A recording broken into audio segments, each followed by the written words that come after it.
my favorite Uruguayan food is milanesas. It's that breaded and fried either chicken or beef.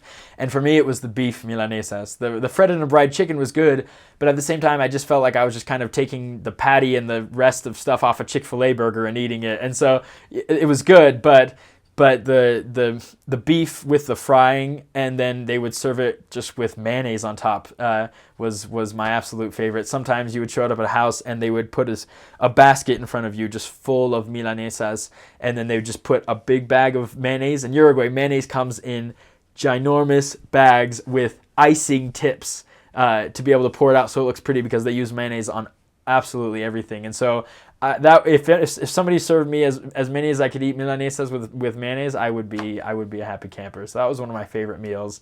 And then another one that was a kind of a more of a summer meal.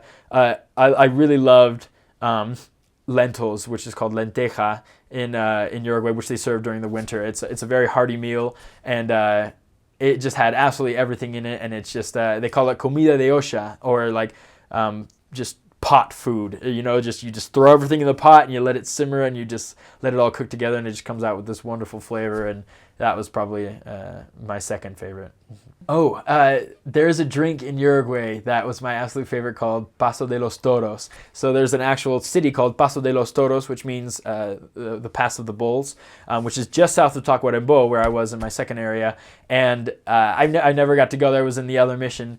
But it's this drink that basically tastes like Fresca. So it's got a grapefruit flavor, but it's very powerful but still sweet. It's not too tart, and it just is absolutely delicious. And you can go to any almacén and you can buy it in a glass bottle, and it's just so cold. You can buy Coke or a Paso de los Toros or anything in a glass bottle, and it's just so cold.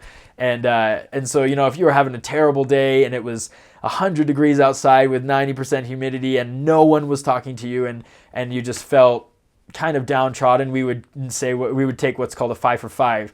5 minutes at 5 o'clock. You go to an almacén, you get like something sweet, and you get a drink, and you sit down. You just take a second, reboot, and then you go back out. And Paso de los Toros was always that thing that I chose more often than not. As well as drinks, there's a wonderful snack called an alfajor in Uruguay, and it's traditionally just two kind of cornbread-like cakes smashed together and with dulce de leche in between them, and then coconut sprinkled around the dulce de leche. And the traditional one is very good, but as well as have cookies in America evolved into something a little bit more commercial.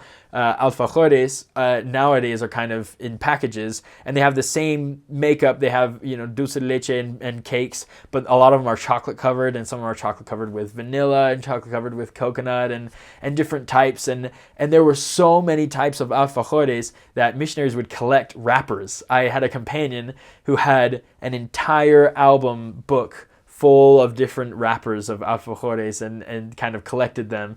And so that was probably the favorite snack, and then the favorite drink, Paso de los Toros.